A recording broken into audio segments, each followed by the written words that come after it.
지분율이 이렇게 구성되어 있다. 투자를 하시겠습니까? 안 합니다. 생각해 볼 것 같아요. 주중이가 생각하는 주식회사 삼산텍 주주명부 지분율. 네, 이분은 한 300만 원 드리면 될 것 같습니다. 지분 없이. 삼산텍의 주주 명부에 관한 이야기를 해보겠습니다. 사업계획서 10점, 정관도 10점, 그리고 주주 명부는 마이너스 100만 점. 에? 왜요? 남도산 19%, 김용산 16%, 이철산 16%. 삼산텍이 김용산, 이철산, 남도산. 그래서 이제 세 명의 이제 개발자인 거고 이제 합류한 이제 서달미와 정사 디자이너가 16%. 남성환 이분이 그 도산이 아버지 3년 동안 창업 자금을 대신 분 그 16%. 그리고 남천호라는 분이 코다 우승했을 때 그 홍보 영상 만들어준 지분을 달라고 그랬던 사촌형. My name is 남도산, CEO of 삼산. We are the future. Yeah. We need a partner. Hi. Yeah.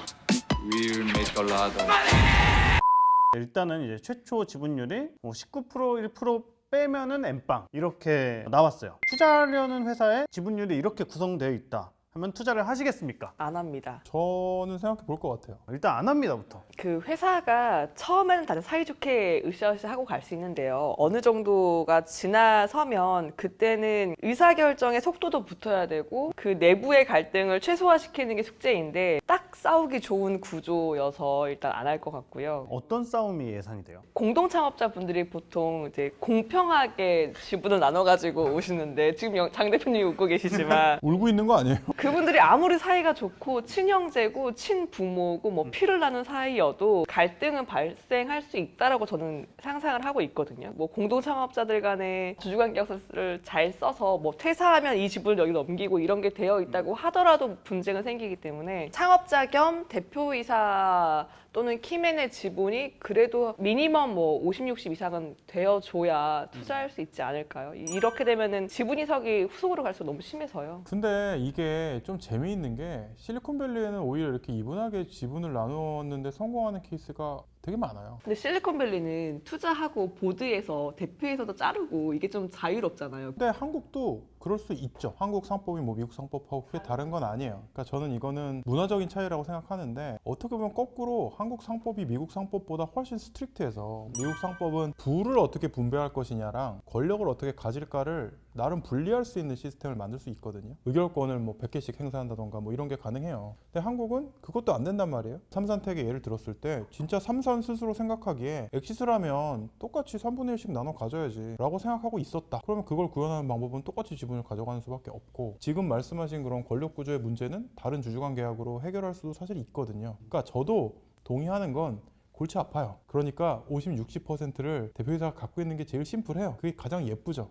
그래서 그걸 저도 권유를 할 거예요. 근데 만약에 이 친구들이 굉장히 합리적이고 논리적으로 왜 우리가 이렇게 이분하게 나눠야 되는가 그리고 어떤 백업으로 주주관 계약서를 준비했는가를 보여주면 그 정도까지 생각했으면 한번 베팅해보자라고 할 수도 있을 것 같아요. 생각은 해볼 것 같습니다. 아 오늘 너무 약간 좋은 이미지로 가려고 아니 근데 이 지분율이 좋다는 건 아니에요. 너무 이제 과거에 관성대로 하는 것만 정답인가. 뭐 예를 들면 구글의 코파운더 2명도 지분이 똑같아요. 근데 구글을 만들었단 말이에요. 근데 이런 식이었으면 누가 와가지고 아이고 이거 뭐 세르게이 브린 그러면 안 돼 뭐 이러면서 뭐 넘겨 뭐 이렇게 얘기해서 페이지군한테 넘겨 뭐 이렇게 얘기했을 거잖아요. 그러지 않았다고요. 왜냐면 그 두 사람이 그냥 1대1로 기여하는데요. 이걸 존중해 준 거잖아요. 조금 더 생각할 기회를 주지 않을까. 대표님께서는 어떻게 생각을 하세요? 드라마 속에 한지평이 얘기했던 게 전 세계에 한 명도 없을 겁니다. 이거는 제가 생각해도 아닌 것 같아요. 장담하는데 이 주주 명부를 보고 투자하는 멍청이는 전 세계에 단 한 명도 없을 겁니다. 왜? 이 아름다운 지분이 결국 대표의 발목을 잡을 테니까.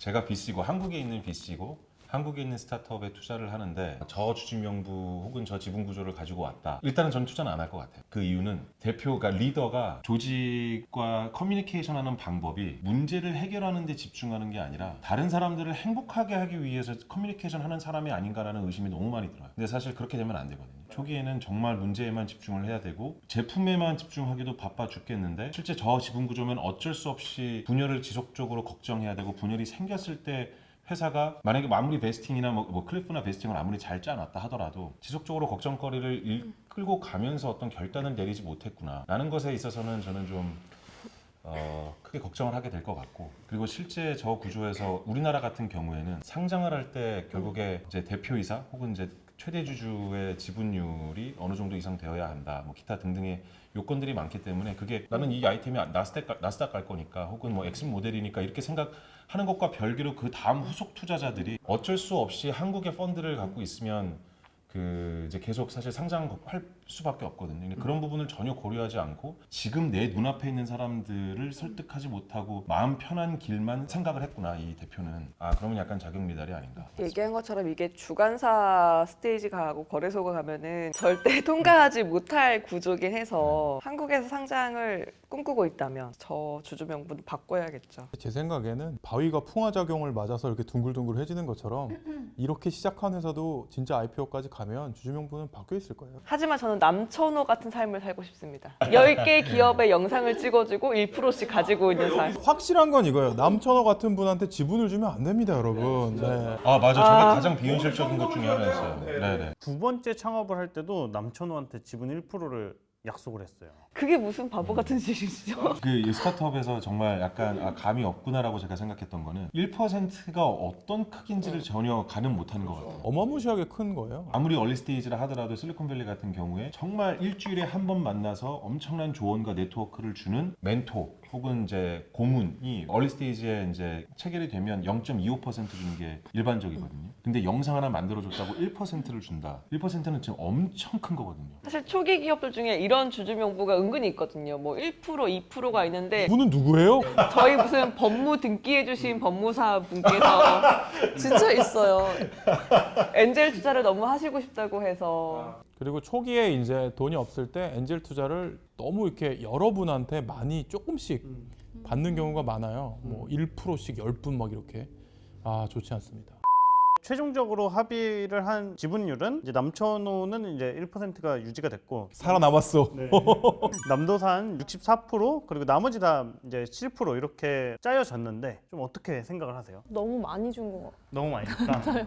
왜냐면 저도 처음에 생각했던 어떤 회사의 상이 투자 스테이지를 그러니까 뭐 엔젤, 프리, 시리즈 A 이렇게 가면서 점점 더 구체적이고 커지는데 그걸 경험할 때마다 아 이게 약간 창업자 우호 지분이라고 하는 그리고 대표자 지분이 되게 다음을 가기 위해 중요하구나. 그리고 이미 투자를 한번 받으면 달리는 기차 탄 것처럼 이 방향을 잡는 것도 중요하고 이 방향이 필요한 사람들을 따다닥 이렇게 또 모셔야 되고 거기에 필요한 풀이 또 있는데 그러다 보니까 지금도 코파운더들이 확보한 지분이 좀 너무 많지 않나 생각했어요. 근데 이거보다 더 적게 주면 도망갈 텐데 실제로 중간에 에큐아이어가 되잖아요. 그래서 남도산만 돈을 벌었잖아. 그거에 대해서 나머지 이사는 굉장히 슬퍼하지 않을까?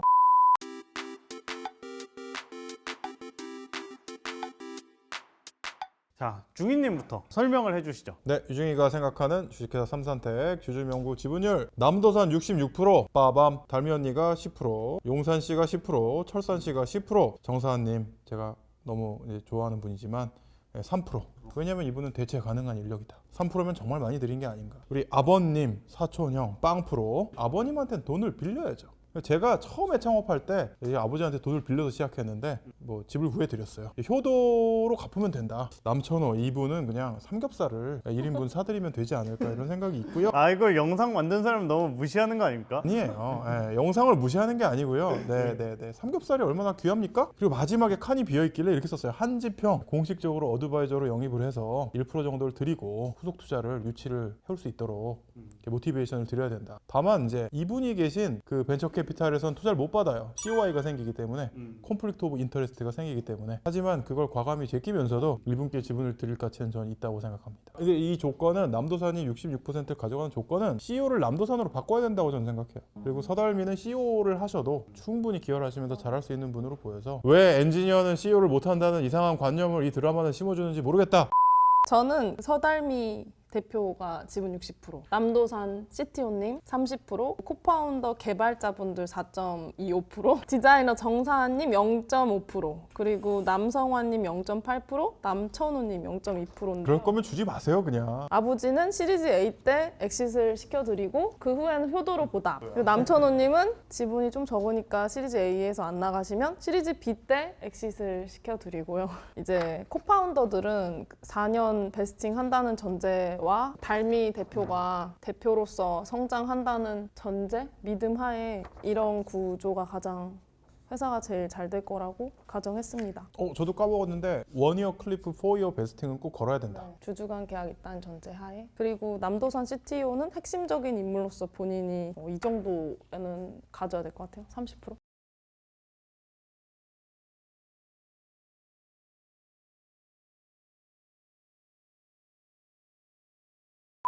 저는 약간 수지 대표님하고 비슷한 것 같아요. 근데 저는 달미 대표님한테 조금 더 드렸어요. 70%, 그리고 남도산 20, 용산철산 3.95, 정사 1%, 남성환 1%, 남천호 0.1%. 여기서 이제 정사님 같은 경우에는 막차를 좀 타셨고 엠빵을 할 때 너무 이득이 많은 것 같아요.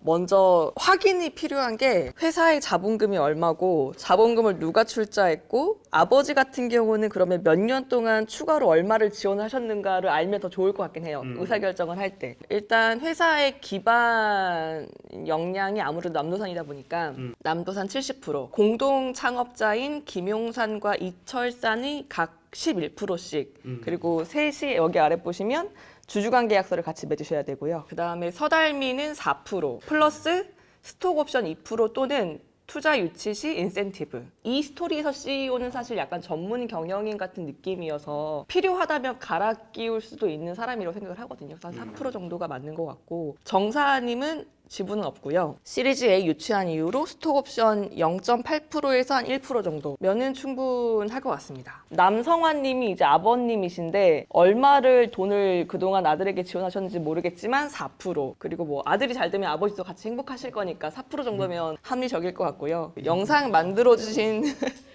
남천호님, 네 이분은 그 코다 상금에서 한 300만 원 드리면 될 것 같습니다. 지분 없이. 질문이 있는데 그래도 CEO가 지분이 그렇게 적으면 좀 투자할 때 꺼려지지 않나요? 초기인데? 서달미가 없어도 회사는 굴러갈 것 같아요. 근데 남도산이 없거나 다른 공동 창업자들이 없을 때 회사가 과연 이 모양대로 굴러갈까를 생각해 보면은 저는 그건 아닌 것 같거든요. 남도산이 없으면 회사가 안 굴러가면 남도산이 CEO를 해야 되는 게 아닐까요? 근데 네, 이게 이- 왜 이런 혼란이 있냐면 이 회사가 뭐 하는 회사인지가 정의되어 있지 않은 상태이기 때문이에요. 그러니까 AI 기술로 무엇을 하고자 하고 비전이 뭐고 전략이 뭔지가 나와 있으면 서달미가 핵심인지 남도산이 핵심인지가 나오거든요. 만약에 서달미라고 하는 사람이 자기가 뭔가 AI로 이런 인공지능 창업을 해보고 싶은데 나는 기술이 없어. 근데 내가 비즈니스 아이디어는 되게 있어. 그리고 내가 투자도 잘 받고 사업도 잘할 것 같아.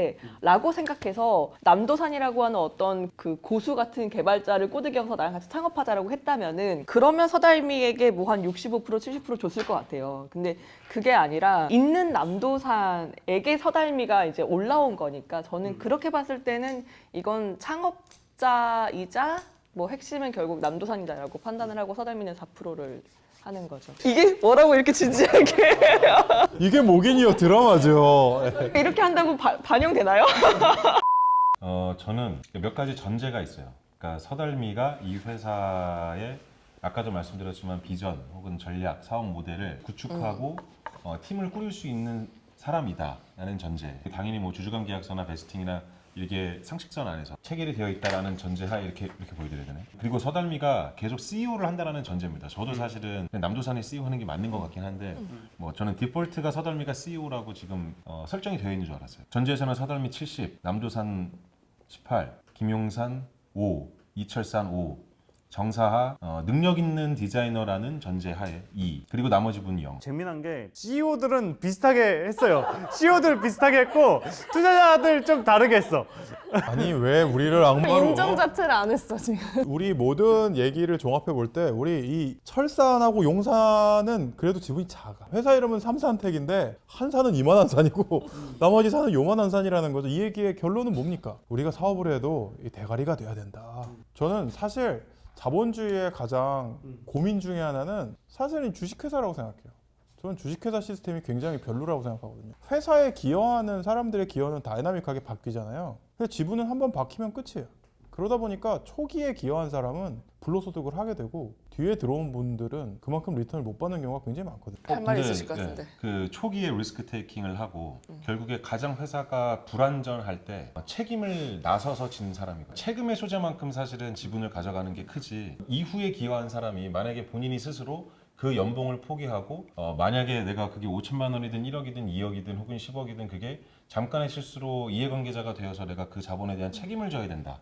얘 입장으로 갔을 때는 전혀 다른 거예요. 근데 그럼에도 불구하고 이 그 과정에서 기여하는 걸 합리적으로 보상해 주긴 힘든 방식인 것 같아요. 지금 주식회사. 네, 맞아요. 그래서 저는 뭐 블록체인 경제나 이런 얘기가 나오는 이유가 주식회사 시스템이 굉장히 애매한 부분이 있다. 예를 들면 한국상법에서는 영원히 스톡옵션 풀을 늘릴 수가 없어요. 그 얘기는 어떤 임계점 이상 지나서 이 회사에 들어온 분들은 자본 수익적 보상을 못 받는다는 얘기거든요. 근데 그건 한국의 문제인 거지 주식회사 구조 자체의 문제일까요? 한국 주식회사의 문제네요. 역시 법인을 미국에 만들어야 되나요? 또 개인의 선택적인 부분들도 충분히 있을 것 같아요. 그러니까 왜 제가 이런 말씀을 드리냐면 굉장히 훌륭한 스타트업인데 사실 애플, 우린 아직도 애플이 스타트업 정신을 갖고 있다고 믿는데 애플은 60년대에 만들어진 기업이잖아요. 그 스타트업 정신을 갖고 영속하는 기업으로 살아있는 거는 그만큼 좋은 사람들이 지금 애플에 가도 보상을 충분히 받는다고 생각하기 때문이잖아요. 근데 한국 스타트업은 되게 빨리 늙어요. 근데 왜 그럴까를 생각해 보면 저는 이런 보상 시스템의 문제도 있다고 생각하거든요. 인재만 이렇게 쏙 사가는 에크하이어 실제로 많이 있는 일인지 에콰이어가 돼보신 기분이 어땠어요? 저는 회사가 인텔에 팔렸었잖아요.